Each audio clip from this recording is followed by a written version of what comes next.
some aspect of what we expect to hear. So what's your own perspective looking at basically at collaboration, because you would not say the National Drug Law Enforcement Agency can do all this alone? They really have to do it in collaboration with other security agencies. But from the extensive work I have done on this drug issue, I find out that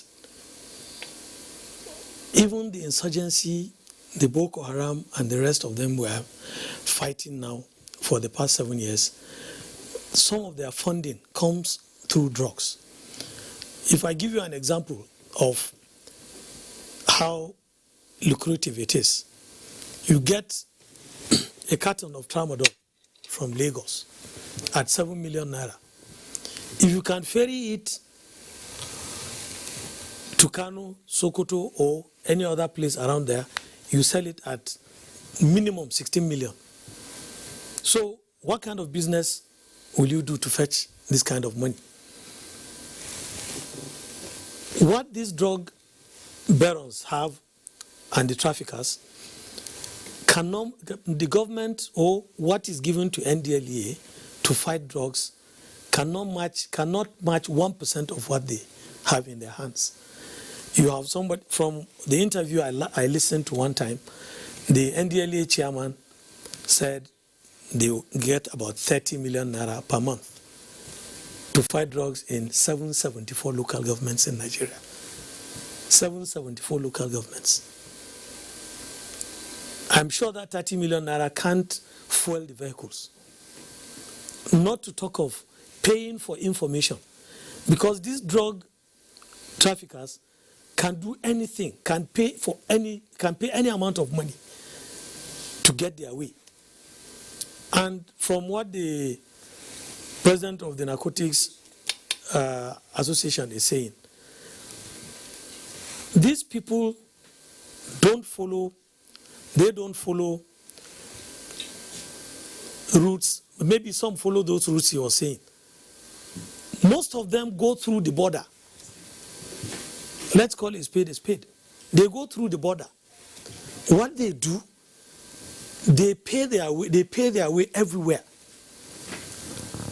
Somebody whom you have not given enough fuel, you have not given him enough money to even take himself to where he will find these drug traffickers, is going to meet them. They are enticing him with millions of naira. How do you fight it?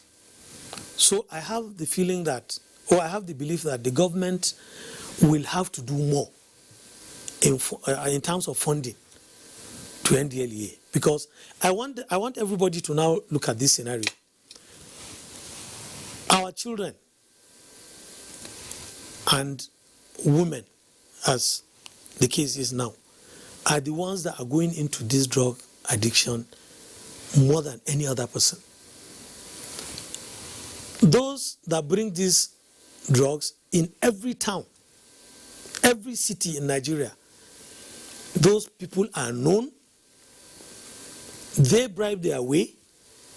All the security agencies in those places, most of them know these people. Some even tutor them on how to evade arrest or how to do the crime and get away with it. The NDLEA's officer is handicapped. He's just one of so many of these security agencies. He comes, he apprehends a drug trafficker. He takes him to court. Some cases are 10 years old in the courts. He sees this same person he has arrested, a very dangerous person with money and everything to fight him, on the street tomorrow.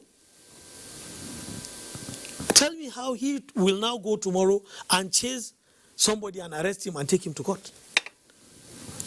In Niger here, just a country close to ours, when a trafficker is apprehended, within 2 weeks, you find them burning the substance, and that man or woman will have his sentence passed minimum 5 years in the next 3 weeks or 1 month.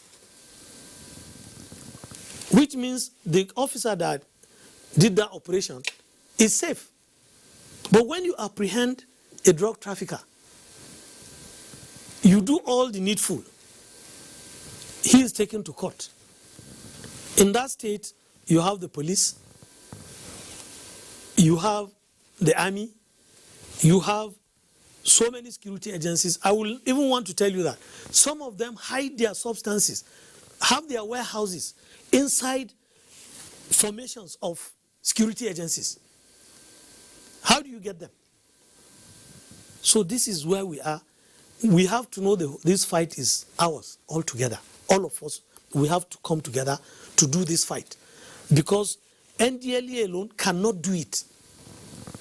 With 30 million naira,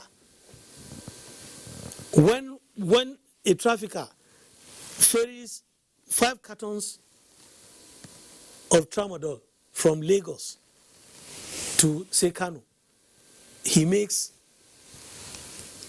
over 30 million naira or 30 million naira from that single transaction.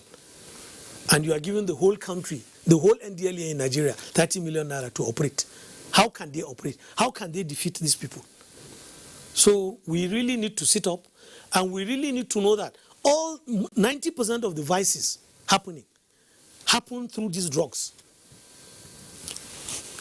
The kidnappers never go to operate unless they are under the influence of these drugs.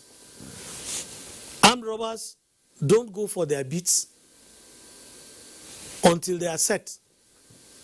They have taken drugs. The Boko Haram, as the chairman have just said, you don't find any camp of theirs without huge amount of drugs kept there. So, if we don't sit up and look at this thing, if the government does not see this fight as a priority, I am surely looking at our doom, because all our 90% or more of our productive youths are dragged into this bad behavior.